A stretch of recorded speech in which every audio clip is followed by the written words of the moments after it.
I had a disc prolapse when I was in 10th. You had a disc I prolapse. had a disc prolapse when I was in 10th. I was completely shattered. I started crying.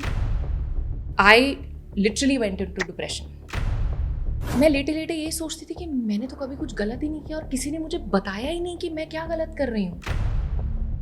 मैंने कहा मैं क्या जिंदगी है मेरी, मैं उठ के टॉयलेट नहीं जाती. और उस समय मेरे ऑर्थोपेडिशियन ने मुझे एक चीज़ बोली, हील भी पहनोगी, आप डांस भी करोगी, आप सब कुछ करोगी. एंड ये होता है एक डॉक्टर का मोटिवेशन. मुझे बहुत बार लोग बोलते हैं मैडम आप मदर्स डे पे हमेशा सेलिब्रेट करती हो, फादर्स डे नहीं करते. मैंने कहा I don't believe in the fact that they are equal.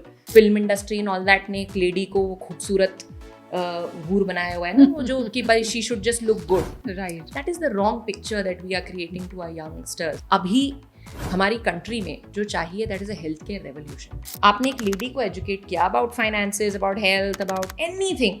You actually educated an entire family. जैसे हम बहुत से कैंसर सुनते हैं जो फीमेल्स में ज़्यादा है, उनके इंसिडेंट्स भी भारत में बहुत ज़्यादा हैं, उसका ख्याल कैसे रख सकते हैं? आपने बहुत सारे सेलिब्रिटीज देखे होंगे who have had breast cancers and they've got them treated and now they are living a good life. जिनमें महिलाओं को खास ख्याल रखना चाहिए, ऐसे फिजियोलॉजिकल एस्पेक्ट्स कौन से हैं जिनमें आप उन्हें सलाह देंगी कि you take care of these things in your life? Female के पूरे साइकिल में जो है hormonal changes are playing a very important. ये 3 चीजों का मंत्र अगर आप कर रहे हैं तो आप ग्रॉसली एक हेल्दी लाइफ की तरफ, एक लाइफस्टाइल की तरफ बढ़ रहे हैं. नारी कल भी भारी थी, नारी आज भी भारी है. पुरुष कल भी आभारी था, पुरुष आज भी आभारी है. ऐसा कहा तो गया है, लेकिन जब हेल्थ केयर की बात आती है, सेहत की बात आती है, तो महिलाएं सबसे पहले अपने आप को इग्नोर करती हैं. इसलिए कि घर का ख्याल रखना है, इसलिए कि बच्चों को देखना है, इसलिए कि खाना बनाना है, इसलिए कि हर वक्त घर पर अवेलेबल रहना है. लेकिन इस चक्कर में जिस हेल्थ केयर को वो इग्नोर कर रही हैं, हो सकता है आने वाले समय में ये सारे काम जो अभी हमने गिने और गिनाए हैं वो ठीक से कर भी ना पाए. इंटरनेशनल वुमेंस हेल्थ डे के मौके पर आज हम आपको ऐसी एक शख्सियत से मिलवाने जा रहे हैं जो न केवल देश और दुनिया की हेल्थ केयर का ख्याल रख रही हैं, खासतौर पर महिलाओं के फोकस पर आज हम बात करेंगे. हमारे साथ डॉक्टर पल्लवी शर्मा हैं जो कि डायरेक्टर हैं कैलाश ग्रुप ऑफ हॉस्पिटल्स की. पेशे से आई सर्जन भी हैं और उम्र सिर्फ 37 साल की है. तो एक बेटे के साथ, घर परिवार की जिम्मेदारी के साथ इतने बड़े बिजनेस को संभालना और काम करना महिलाओं के लिए तभी संभव हो सकता है जब वो सबसे पहले अपना ख्याल रखें. आपको देखकर लगता तो नहीं है कि आपको समय मिलता होगा, लेकिन आप अपना ख्याल रखने के लिए क्या करती हैं सबसे पहले वो बताइए, और कितना खुद को इग्नोर करती हैं ईमानदारी से वो भी बताइएगा. मैं आपको सच बताऊं तो मैंने हेल्थ का ये जो लेसन था वो बहुत अर्ली इन लाइफ सीख लिया. एक्चुअली हुआ ये था कि मैं एक बहुत ही स्टूडियस बच्ची थी और उस ज़माने में इतने डिस्ट्रैक्शंस भी नहीं थे बच्चों को. So very early in when I was in 10th and I was a totally, जो कहते हैं ना बुकवर्म, जो लोग बच्चे होते हैं जिनके पास ज़िंदगी में पढ़ने के अलावा और कोई काम नहीं होता. मैं पूरी मतलब सुबह लोगों के स्कूल में भी पीटी या क्लास जो प्ले पीरियड होता था उसमें होमवर्क करती थी, लोगों के होमवर्क करती थी. अच्छा. अपने के अलावा खुशी खुशी. और क्योंकि मुझे लगता था मेरी प्रैक्टिस हो जाएगी. और वापस आके मतलब इतना सेडेंट्री लाइफस्टाइल था कि बस मेरा एक रूम था, उसमें मेरा एक स्टडी टेबल था और उस कमरे में और कुछ नहीं था. एक म्यूजिक सिस्टम था, मुझे म्यूजिक का बहुत शौक था और मैं वहीं, और आई नेवर बैड पॉस्चर, हमेशा मैं उस स्टडी टेबल पे बैठ के घंटों एक ही पॉस्चर में बैठ के I used to keep studying, keep reading, revising. ये सब करते करते बचपन में कभी एहसास नहीं हुआ. 10th क्लास में when I was giving my boards again, जैसे मैं बहुत पढ़ती थी, तो मुझे याद है मेरा फर्स्ट प्री बोर्ड था और लेजेंड ऑफ भगत सिंह लगी हुई थी और टीवी पे आ रही थी और मैं इतना रिवाइज कर चुकी थी कि मैंने कहा अब मैं बिल्कुल भी नहीं पढ़ूंगी, आज मैं मूवी देखूंगी. So I sat for 3 hours and I watch that movie. It was a very long movie and just suddenly मेरे बैक में एक स्पैज्म आया. अच्छा. एंड आई थॉट, नॉर्मली कोई सोचता है अरे कमर में झटका आ गया टाइप से, वो कुछ नहीं, रिलैक्स कर लिया, सब थोड़ा रेस्ट किया, लेटे, ठीक हो गया. With in next few days एक सिंपल सा, मैं अपने वॉशरूम में गई और मैंने बकेट में से मग उठाने के लिए मैं झुकी and I had such a severe spasm that I could not get up. And because I was having a bath, the room was locked, my washroom was locked, everything was locked, and that उस ज़माने में phone होते नहीं थे, हमारे पास एक extension call होता था. So I was in such severe wincing pain that I couldn't get up. Somehow I rolled on the floor. I managed to get a bathing gown. I wore it, and I again rolled on the floor because मुझसे खड़ा हुआ ही नहीं जा रहा था. My God. I rolled on the floor. I somehow caught on to that phone and I called to my दादी. अब उस समय हमारे पेरेंट्स बहुत बिजी रहते थे, So my dadi, my grandfather, grandparents, they used to be at home. So I called them that मैं बहुत तेज पेन हो रहा है, मैं उठ नहीं पा रही हूँ. And they rushed up, but room locked था. तो अंदर से रूम मैंने बंद कर रखा था. I only had to open the door, other जितनी देर में वो बाहर से तोड़ते, again I had to roll on the floor. I open the door somehow. सब कुछ हुआ, इन्वेस्टिगेट हुआ, because it was such a severe pain. I was rushed to the hospital. MR हुआ. I had a disc prolapse. You had a disc I prolapse. had a disc prolapse when I was in 10th class. और अभी तक जो आपने lifestyle बताया, आपने कोई गलती नहीं की. कोई गलती नहीं की. Exactly. And I literally, I mean, मेरा MR हुआ. एंड उस ज़माने में, आज बहुत सारी अच्छी सर्जरीज हैं, एडवांस सर्जरीज, मिनिमली लैप्रोस्कोपिक, सब कुछ ऑप्शंस आज अवेलेबल हैं. तो उस टाइम जैसे ही हुआ तो सर के ही, मेरे फादर के एक बैचमेट थे, Dr. Rajneesh Gupta. At that time he was the orthopedician at our hospital. So he saw and he said कि भाई प्रॉब्लम तो है. और उस ज़माने में इसका ट्रीटमेंट होता था कि आप बेड रेस्ट एंड आपको मतलब एक ट्रैक्शन थेरेपी होती है जिसमें आपकी क्योंकि स्पाइन से डिस्क बीच में निकल गया है तो उसको प्रेशर से पुल करके उसको वापस अंदर पुल करने के लिए वो करता है. तो equivalent to your body weight वो हैंग किया जाता है. सो ही सेड के, तो उन्होंने बोला भाई ये तो बहुत लंबा है. और उस समय क्योंकि मेरी 11th थी and I had to prepare for my medical entrance exams, so I was totally shattered that मैंने अपने आकाश की जो बुकिंग कर ली थी, I had to go for my medical trainings and everything plus school and everything. तो I was completely shattered. I started crying that मेरी तो लाइफ खत्म. I couldn't stand up. My grandparents had to lift me up and take me to the washroom. I in such a bad situation at that age. And उस समय medical science की शुरुआत ही हो रही थी. We were starting to learn about medical science, because school में आप बड़ा बेसिक पढ़ते हो, but 11th 12th is when you actually start reading all this. So I literally went into depression and I used to weep the whole day. मैं पूरे दिन मैं entrance की किताबें ली थी पर मैं जा नहीं पा रही थी. I was not attending my school. I could not go to my coaching. But क्योंकि मुझे इतना पसंद था और उस समय मेरे पास और कुछ करने के लिए नहीं था, I kept crying and I just kept reading those books. Botany, physics, chemistry, everything. थोड़े दिन पहले तक आप लोगों का होमवर्क कर रही हैं. मैं सब कुछ कर रही थी. एंड मैं लेटे लेटे ये सोचती थी कि मैंने तो कभी कुछ गलत ही नहीं किया और किसी ने मुझे बताया ही नहीं कि मैं क्या गलत कर रही हूँ. Because I was those perfect kids who would always listen to every instruction that is given to them. So that's when it dwelled in my mind कि, और एक्चुअली वो मेरे खुद के दिमाग में नहीं आया, because I got so demotivated. Dr. Rajneesh was the one who then told me कि बेटा मैं डॉक्टर हूँ and I'm telling you this is not a disease. It is a musculoskeletal disorder. And just because you did not, आपने अपना lifestyle इतना sedentary रखा, you did not keep your muscles active, your muscles became loose and it gave way to something that normally doesn't happen. बैठे रह के पढ़ते रहना भी नुकसानदायक है. It was a mistake. Yes, it was a mistake. And he told me कि बेटा you are not the only one. I see so many such patients every day. And I was dazzled at this thing that कितने लोगों को ये नहीं पता. मेरी teacher, मतलब I was like a pet for my teachers, for my parents, everybody, whatever they would be. Coming from a doctor's family. Yes, nobody. I mean, my father would see and he would come and tell me, हमेशा पढ़ती रहती, कभी कुछ और भी कर लिया कर. But it was like I loved it. I was so passionate about studying and reading. I used to love it. So I never thought of anything else. और उस समय ये thought कि भाई खेलना भी चाहिए, बाहर जाना भी चाहिए and everything. वो सोचते थे लड़की अच्छी है, पढ़ रही है, कहीं बाहर नहीं जा रही है, कुछ नहीं कर रही, कुछ भी नहीं कर रही है. लिटरली ये तो अच्छी लड़कियों की निशानी मानी जाती है ना, बिल्कुल अच्छी लड़की है, बिल्कुल घर में ही है और कुछ नहीं कर रही है. But that's very early in life. That's when I learned. And thankfully, I did not go for surgery. Unfortunately, I beared that pain for 6 months for that traction. आपके कमर पे एक बेल्ट बांधी जाती थी, आपका वेट का इक्विवेलेंट वेट लटकाया जाता था, and at that belt you had to pull your bones apart. So it was excruciating pain. And you could only open that belt for half an hour when you eat your meals because the pressure of the abdominal cavity. उतनी देर वो खुलती थी और मैं इतना धीरे धीरे खाना खाती थी कि मुझे लगता था कि थोड़ी देर ये पेन खत्म हो जाए. Almost 5-6 months I was on bed rest. Slowly I started walking with a stick and everything. Then I revived. I started going to school, slowly to my coachings and everything. और उस समय मेरे orthopaedician ने मुझे एक चीज़ बोली कि आई give you a guarantee. मैंने कहा मैं क्या ज़िंदगी है मेरी, मैं उठ के टॉयलेट नहीं जा सकती. मेरे ट्रिपल एज मेरी दादी मुझे टॉयलेट लेके जा रही है. मैं क्या करूँगी, मैं ज़िंदगी में कुछ नहीं कर सकती. He told me no, don't be demoralised. आप अगर आपने, मैं आपको जो बोलूँगा, अपनी एक्सरसाइजेज, हेल्थ, फिटनेस, डाइट, ये सब आपने 3-4 चीज़ें कर ली, I give you a guarantee, आप हील भी पहनोगी, आप डांस भी करोगी, आप सब कुछ करोगी. अच्छा. एंड ये होता है एक डॉक्टर का motivation. So I felt that then, and because I was, I was somebody who always followed instructions, I said, okay, fine, I'll take that challenge and I'll do that in life. वो दिन था और आज का दिन है. कितना time लगा आपको रिकवरी में?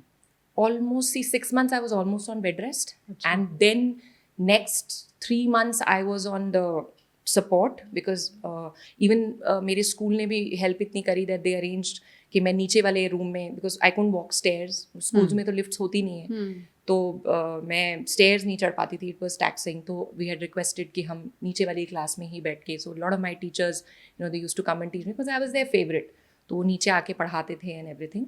सो almost I will say 6 to 9 months मुझे लगा पूरी तरह एक वापस नॉर्मल लाइफ में आने में, where I could do everything, of course with some precautions, and that I follow till date. मेरा कॉलेज लाइफ हो, चाहे मेरी आज की ज़िंदगी हो, चाहे कुछ भी हो, एवरीबडी नोज कि मैं अपना दिन बिना अपनी एक्सरसाइज के नहीं शुरू करूँगी. वहाँ से आपको हेल्थ केयर की value, that is where I started, कि आज का मेरा जो पूरा रूटीन है वो पूरा, मतलब मॉर्निंग में एक, I start my day with some kind of a detox water, और बड़ी सिंपल सी चीज़ें जो हमारे आयुर्वेद में लिखी गई हैं, और मैं बहुत मानती हूँ मतलब उन सिंपल घरेलू नुस्खों को जो हमारे शास्त्रों में लिखे गए हैं, जो इतनी सिंपल सी तरीके से बताते हैं, but they are very effective. तो जैसे एक सिंपल सा कॉन्सेप्ट है कि भाई आप सूरज उगने के बाद खाइए और सूरज ढलने से पहले, बाद में नहीं खाइए. It's a very logical thing है ना. एंड आज उसको, जिसको हम इंटरमिटेंट फास्टिंग और उन सब नामों से जान रहे हैं, तो that is absolutely working. And I mean, I know उस फेज़ के बाद शायद मुझे नेक्स्ट चैलेंज आया ड्यूरिंग माई प्रेगनेंसी, जब वो स्टेज वहाँ से निकल गई, और कॉलेज में जब लोग नाचते हैं, कूदते हैं, मैं I use to restrain myself from doing certain things, because I knew कि अगर मैंने बहुत ज़्यादा किया तो I will have that problem. So एक लिमिटेशन था, but not that I could not do it. I was doing करना था, आप कर ही पा रहे. I was doing everything. So मैं एक मॉर्निंग अपना नाइस एक डिटॉक्स वाटर से, then I have some fruits and nuts, and then the main meal that I take is only my lunch. And lunch में आई हैव अ प्रॉपर एक balance diet, जिसमें carbohydrates, fats, दही भी होगा, रोटी भी होगी, सैलड भी होगा, everything I take that. That's the only meal that I have properly. And then in evening again I take some salads और सूप्स और something, and then I keep having those like सौंफ का पानी, जीरा का पानी and all that, like in the fillers and everything. तो अब वो आदत पड़ गई है in that this thing. And then I always take care. Exercise मैंने आपको बताया, मैं कोई बहुत जिम नहीं जाती हूँ, या कोई बहुत ऐसे strenuous एक्सरसाइज नहीं करती हूँ. Just my back strengthening, core muscle strengthening exercises, वो मेरा एवरीडे रूटीन है, that I have to do it before I move out of my room. वो आप खुद कर लेती हैं? खुद करती हूँ. I mean thanks to my physio and everybody, ortho, physio, everybody, they taught me. शुरू में उन्होंने मुझे एक एक्सरसाइजेज होती हैं passive exercises, then they teach you active exercises, how you can do it.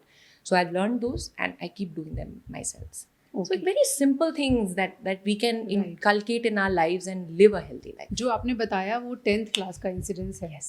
तो फीमेल्स ऐसे तो बराबरी की यात्रा पर हैं, आप खुद एक मैनेजमेंट का पार्ट हैं, इतने बड़े हॉस्पिटल ग्रुप को संभाल रही हैं, लेकिन फीमेल्स की एनाटॉमी थोड़ी तो डिफरेंट है ही मेल्स से. जब पीरियड्स शुरू होते हैं तब, बिल्कुल बच्चा पैदा होता है तब, मेनोपॉज होता है तब, उस समय पर क्या ज़्यादा ख्याल रखने की ज़रूरत है? एब्सोल्युटली. मैं तो इनफैक्ट, मुझे बहुत बार लोग बोलते हैं, मैडम आप मदर्स डे पे हमेशा सेलिब्रेट करती हो, फादर्स डे नहीं करते. मैंने कहा I don't believe in the fact that they are equal. They are not made equal from heaven. I agree. मेरी मदर मेरे बड़े फेमस, मतलब वो मुझे बचपन से यही बोलती हुई आई हैं कि वो वाई क्रोमोसोम में एक टांग नहीं होती है, तो वो एक्स क्रोमोसोम में ऐड कर दी भगवान ने टू कंप्लीट इट. एंड हमारे शास्त्र कहते हैं भाई, एक मतलब a woman is always considered superior just because of the fact that she is giving birth. The only, मतलब एक जो वो फेज होता है ना, खाली जो रिप्रोडक्टिव फेज होता है, वो एक लेडी के लाइफ में कितना चेंजेस लेके आता है. It a girl's life totally changes, from being an unmarried, एक गर्ल जब वो शादी करती है और जब वो कंसीव करती है, उसकी जो पूरी journey, and then with the child and everything, it's a complete change of her world, her hormones, everything from her cardio to ortho to neuro, everything is being impacted. उस समय में, और ये हमारे साथ प्रॉब्लम है कि कहीं ना कहीं अभी हमारे सोसाइटी में फीमेल्स जो हैं, urban sector I would still say आज वो फिर समझ रही हैं इन प्रॉब्लम्स को and they are speaking about it, they are talking about it. But अभी भी बहुत सारे रूरल एरियाज में एक हिच है. अब एक अगर आजकल स्कूल में मैंने देखा है बहुत जल्दी they start training because early menarche शुरू हो गई है because of the content that is available to the females and everything. तो वो अर्ली मेनार्की शुरू हो गई है, तो उसकी वजह से schools have taken up this task. But when a girl is sitting and playing with her batchmates in school maybe and suddenly she starts menstruating, then obviously she feels, oh my god, what is wrong with me, मैंने क्या किया है. So the first thought that comes to a girl's mind, a young girl's mind, is that why is this happening to me, and she hates herself for Because that. अभी भी बहुत सारी बच्चियों को पता नहीं होता कि ये Absolutely. नॉर्मल है और उनका पार्ट ऑफ लाइफ रहेगा. Yes, yes. उस समय पे उनको ना सिर्फ एक मेंस्ट्रुअल हाइजीन और एक मतलब उनकी अपनी काउंसलिंग की ज़रूरत होती है, बल्कि एक जो मेंटल काउंसलिंग है उसकी भी ज़रूरत होती है कि you don't have to think that कुछ गलत हो रहा है आपके साथ. You have to think that this is normal, it's a part of your body and God has gifted you with that. You are unique because of that feature. तो उसको आप एज अ स्ट्रेस ना लें, उसको बड़ी ease and out तरीके से उनको समझाना बहुत ज़रूरी है. तो that is a first phase. जैसे हम आपने बोला 3 फेजेस ऑफ लाइफ में बोलते हैं, एक एडोलेसेंट, एक रिप्रोडक्टिव और एक पेरीमेनोपॉजल एंड मेनोपॉजल, जिसमें मेजर चेंजेस एक लेडी की लाइफ में आते हैं. तो ये एडोलेसेंट स्टेज में फर्स्ट जब प्यूबर्टी शुरू होता है, व्हेन शी स्टार्ट्स. अब अनफॉर्चुनेटली हमारी ये film industry and all that ने एक लेडी को खूबसूरत हूर बनाया हुआ है ना, वो जो कि भाई she should just look good. Right. That is the wrong picture that we are creating to our youngsters. You need to be healthy, not beautiful. You have to be, and health, जब आप when you are healthy, your skin, your hair, your everything will automatically show. तो इस होड़ में मत रहो कि आपको जीरो वेट अटेन करना है या कोई फिगर अटेन करना है. नाजुक भी लगना है, स्ट्रांग भी नहीं होना. हाँ, स्ट्रांग भी नहीं होना. मतलब your body should be resilient, you should be strong, you should be having a good diet. So वो चीज़ उनको मतलब मीडिया से वो गलत चीज़ें पिकअप कर लेते हैं. तो they need to be told, and kudos to people like you who have taken that charge कि आप लोग हेल्थ के बारे में इतना लोगों को बता रहे हो. Because like I told you ना, I took charge of my health because I suffered but then I learn. But everybody does not have to suffer and learn. आपने जैसे एडोलेसेंस में फिजिकल हेल्थ की बात की, आपने कहा कि मीडिया से पिक कर लेते हैं लोग और जी सोचती हैं कि हमें सुंदर दिखना है, नाजुक परी सी दिखना है. एक इमोशनल बैगेज भी होता है कि घर में माँ बाप ही अगर बच्चे हैं तो बेटी को खाना कम मिल सकता है लेकिन बेटे को ज़्यादा मिलेगा. खाना कम बना है तो महिला अपनी प्लेट में कम रखेगी, पुरुष को ज़्यादा देगी. ये इमोशनल बैगेज कैसे बदलेगा? बिल्कुल नहीं, इसमें सबसे इम्पॉर्टेंट चीज़ यही है कि एजुकेशन एंड अवेयरनेस. मैं वही कह रही हूँ कि अभी हमारी कंट्री में जो चाहिए that is a health care revolution, and the beginning of this health care revolution can only happen when we are aware of these things, when we talk more about these things. जब तक हम बात नहीं करेंगे, हम aware नहीं होंगे लोगों को. अब देखिए, अब जैसे जैसे धीरे धीरे ये कैंपेन्स चालू हुए हैं, even rural women have started understanding कि नहीं, इम्पॉर्टेंट है, हमें करना है. और सबसे इम्पॉर्टेंट चीज़ जो मैं कहती हूँ ना, कि आप अगर आपने एक लेडी को एजुकेट किया about finances, about health, about anything, you actually educated an entire family. बिल्कुल. क्योंकि उसने वो चीज़ आगे तो प्रोपेगेट करनी ही करनी है और अपनी लाइफ में एप्लीकेट करनी है, और वो इंश्योर करेगी कि वो पूरी फैमिली उसको फॉलो करे. बिल्कुल. अगर एक फीमेल को न्यूट्रिशनल हेल्थ की वैल्यू पता है तो वो आपकी थाली अच्छी बनाएगी, ऑटोमेटिकली उसकी थाली अच्छी बनेगी. बिल्कुल. जब शादी होती है, खासतौर पर जब महिला प्रेग्नेंट होती है, डिलीवरी होती है, किस तरह से वो अपनी हेल्थ का ख्याल रख सकती है? उसे ज़्यादा न्यूट्रिशन की ज़रूरत होती है? Yes, of course, because she's carrying a life within her. So almost 15 to 20 kgs जो होता है एक लेडी का एक वेट गेन एवरेज होता है, which is नॉर्मल जो होता ही है, because she is taking those extra calories to supply to the माँ. अपना सब कुछ दे देती है, and through that filter that everything good, everything that is positive goes to the child. So definitely at that time diet is very important. Throughout your life diet is important, but that specific time you are even given supplements, because that time your energy requirements, your calorie requirements, your specific nutrient requirements are very high. So that time you need to support your body, you need to take care of your body physically as well as mentally also. That time a lady needs a lot of support because of the changes that she is going through. She needs a lot of support from her family. And it's good that now husbands आते हैं ना, पहले तो होता था कि delivery हो रही है, मदर इन लॉ आ रही है, अब बुआ तो आ रही है, चाची आ रही है, डिलीवरी सेलिब्रेट होती है शहरों में सेलिब्रेट at होती least. है, हस्बैंड्स आते हैं, they take care, that's very good, that you should understand the pain that she is going through, whether it is a normal caesarean और a delivery, both are taxing for her, Right. And not just the process, हाँ. उस process में तो जो हुआ वो हुआ, उसके बाद का जो रिकवरी प्रोसेस है, because those changes in her body, जो हार्मोनल चेंजेस आ रहे हैं उनकी बॉडी में, उनका बोन में से भी कैल्शियम लीच होके बच्चे को मिलता है if she is deficient in the nutrients, बिल्कुल. सो मदर के बॉडी से तो चले ही जाना है, because law of nature is कि वो बेबी लेगा, बेबी हैज टू अब्सॉर्ब, तो मदर का ब्लड उसे देगा ही देगा, so she needs to back up her nutrition for that. बिल्कुल. अब कुछ ऐसी बीमारियों की बात करते हैं डॉक्टर पल्लवी जो सिर्फ फीमेल्स को होती हैं, मेल्स की वो प्रॉब्लम्स नहीं हैं, उनको किस तरह से उन पर ध्यान रख सकते? जैसे हम बहुत से कैंसर सुनते हैं जो फीमेल्स में ज़्यादा है, उनके इंसिडेंस भी भारत में बहुत ज़्यादा हैं, उसका ख्याल कैसे रख सकते हैं? देखिए, कैंसर्स की अगर मैं स्पेसिफिकली बात करूं तो कैंसर्स में जो सबसे 3 main common type of cancers हैं, breast cancer, cervical cancer and ovarian cancer, जो सबसे ज़्यादा कॉमन पाए जाते हैं फीमेल्स में. और इन सभी की अच्छी बात यह है कि कुछ तो प्रेजेंट कर जाते हैं, जैसे ओवेरीज अंदर होती हैं तो बहुत ज़्यादा जल्दी पता नहीं चलता है, पर ब्रेस्ट कैंसर पता लग जाता है, सर्वाइकल कैंसर के टेक्निक्स हैं. सो छोटी छोटी चीज़ें, something as simple as a self breast examination, something as simple as a pap smears test और a mammography can help you identify these things at a very earlier stage. अब बहुत कम लोगों को ये पता होगा कि इंडिया में आज अवेलेबल एक सर्वाइकल कैंसर की वैक्सीन है, which you can give to your daughter starting from 10 years of age to 45 years of age. There is such a big bracket कि आप जब भी रियलाइज करो कि भाई मुझे अपनी बेटी को इस सर्वाइकल कैंसर के रिस्क से फ्यूचर में बचाना है, so what I can do today.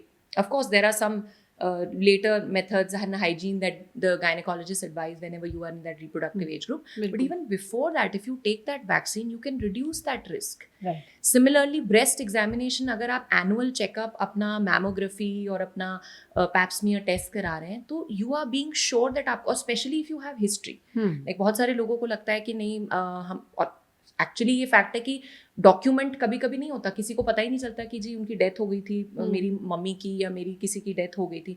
तो अगर आपकी फैमिली में वो हिस्ट्री है, specially and otherwise also as a routine, annual health checkups are something that can help diagnose earlier, treat earlier, and that is how the outcome can be better. आपने बहुत सारे celebrities देखे होंगे who have had breast cancers and they've got them treated and now they are living a good life. बिल्कुल. Surgical options हैं, everything is available. बिल्कुल. But timely diagnosis is the clinch. Early and timely diagnosis. ये तो हम बात कर रहे हैं जब स्क्रीनिंग करा लें फीमेल्स और उनको पता चल जाए. एक टेंडेंसी है, महिलाएं मान के चलती हैं कि हमारा हीमोग्लोबिन थोड़ा सा लो होगा ही होगा, हमें तो विटामिन डेफिशिएंसी होना नॉर्मल है क्योंकि हम फीमेल्स हैं. ये परसेप्शन कितनी सही है? बिल्कुल बिल्कुल, ये परसेप्शन सही है. और जैसे आपने बोला कि वो निग्लेक्ट वाली आदत है ना, तो पहली बात तो रिपोर्ट ही नहीं कराएंगे, और दूसरा, जैसे मैं आपको बता रही हूँ कि मैं भी नहीं करती थी, बट एवर सिंस, मतलब क्योंकि मैं तो बहुत चीज़ें, अब क्योंकि हम लोग खुद हेल्थ में इतना इन्वॉल्व रहते हैं, तो एनुअल हेल्थ चेकअप में मैं एक्चुअली मैं डेफिशिएंट थी and I took supplements for a very long time, but once everything got normal, then obviously जो रूटीन मेथड्स हैं उस पर मेंटेन किया. तो पहले तो एक वो निग्लेक्ट वाला एटीट्यूड होता है, जैसे आपने बोला कि ठीक है ना, कुछ नहीं है, इतना तो होता है, नॉर्मल है, होता महिलाओं का तो एच बी लो ही होता है. एच बी लो ही होता है, ये नहीं मानना है. Of course to a male there is a normal range difference, वो रेंज ही अलग अलग, वो रेंज ही अलग है. अब मतलब कितनी सारी लेडीज हमारे पास आती हैं, वो 10 से हीमोग्लोबिन और 10 लेके घूम रही हैं, और उसके बाद वो आती हैं, मैडम सर दर्द हो रहा है, आंख दर्द हो रहा है, ये दर्द. इन्वेस्टिगेट करते हैं, पता चला हीमोग्लोबिन सो लो, हम थक रहे हैं, हम ऑफिस जा रहे हैं, हमसे कुछ काम नहीं हो रहा है, वो निकल के आते हैं हीमोग्लोबिन तब, क्योंकि उससे पहले वो सोचती नहीं है कि ये भी प्रॉब्लम हो सकती है. एक general basic health checkup can, और थैंक्स टू, मतलब पहले को होता था ना कि डॉक्टर ऐसे नब्ज पे हाथ रखता था और वो एक मतलब सब चीज़ें डायग्नोज कर लेता था, because that was yes a science that we had, कि हम इतना सारा एक पल्स के मूवमेंट से हम इतनी सारी चीज़ें डायग्नोज कर देते थे. बट अनफॉर्चुनेट पार्ट इज कि आज लाइफस्टाइल रिलेटेड डिसऑर्डर्स बढ़ गए. जो हम पहले करते थे, भी टीबी से लोग मर रहे हैं, इन्फेक्शियस डिजीज से लोग मर रहे हैं, मच्छर काटने से मर रहे हैं, आज वो चीज़ें रिलेटिवली कम हो गई हैं. इंडिया में the pattern of disease has changed and it has become more of lifestyle related disorders. So what we need to work on is our lifestyle, early diagnosis and being aware and regular health checkups. That is the most important thing. और उसमें ये नहीं सोचना है कि कौन क्या सोचेगा क्या नहीं करेगा. And I am very happy that अब husbands and sons are taking this charge कि आते हैं वो कि नहीं मैं अपने मदर का हेल्थ चेकअप कराने आया हूँ. Even if she is saying that बेटा मुझे तो कोई प्रॉब्लम नहीं लग रही है, कोई ज़रूरत नहीं मेरी है। ना मेरे जोड़ों में दर्द है ना मुझे मेरा बीपी बढ़ा हुआ है ना मेरे मुझे कोई बात नहीं, आप चलो मम्मी एक हेल्थ चेकअप कराने. So that keeps you of the tension and that keeps you aware कि आप बाद में कोई ऐसी मेजर सिकनेस के साथ आईसीयू में तो नहीं भागोगे. If बिल्कुल। anything at all has to be picked up, it can be picked up at a very early stage and it can be treated. हम लोग अभी भी ताल ठोक के ये तो कह सकते हैं कि महिलाएं पुरुषों के बराबर हैं, कम नहीं है, लेकिन फिजियोलॉजिकली कौन से ऐसे हिस्से हैं, कौन से ऐसे पार्ट्स हैं, जैसे हमने कहा एचबी लो रहता है, टेंडेंसी है, बोन्स का इशू रहता है, जिनमें महिलाओं को खास ख्याल रखना चाहिए. ऐसे फिजियोलॉजिकल एस्पेक्ट्स कौन से हैं जिनमें आप उन्हें सलाह देंगी कि you take care of these things in your life? सबसे ज़्यादा जैसे मैंने आपको बताया कि एक आपने सुना होगा right from the very early onset एक हॉर्मोन्स, बिकॉज फीमेल के पूरे साइकिल में जो है hormonal changes are playing a very important role. क्योंकि प्यूबर्टी से जो हार्मोन्स शुरू होते हैं वो हार्मोन्स मेनोपॉज तक जाते हैं, they keep on playing. So you have to really understand. आपने सुना होगा PCOS PCOD जी, एक बड़ा common it's reason for infertility, reason for obesity, hirsutism, every वो जो उस एज में जो सारी प्रॉब्लम्स हो रही हैं वो सब उस. तो you have to understand male hormones and female hormones act very differently. तो एक ये चीज़ है जो बहुत डिफरेंट है. और हर फेज ऑफ फीमेल लाइफ वो hormones are changing and they are impacting not just her physical health, मतलब जैसे आपने बोला bones, her skin, her hair, her looks. आपने देखा होगा प्रेगनेंसी के टाइम पे वो छोटे छोटे दाग धब्बे आ जाते हैं. It's impacting everything in her body right from. अब मैं ये नहीं कह सकती कि उसका हार्ट भी स्पेयर हुआ या उसकी every single part of the body is impacted because of this hormonal changes. And not just physically, even her mental aspect is affected by these hormones. So we very well need to understand कि ये जो trend of hormonal change है, जब हम बहुत सारे female disorders को pick up करते हैं, PCOS PCOD को हम pick up करते हैं, तो हम उनको बोलते हैं कि you must get these tested. And if there are abnormal levels, then you need to be treated for that, because आपके लिए आपको पता नहीं चलेगा कि वो छोटा सा एक हार्मोन का इम्बैलेंस जो है वो आप में क्या प्रॉब्लम कर रहा है.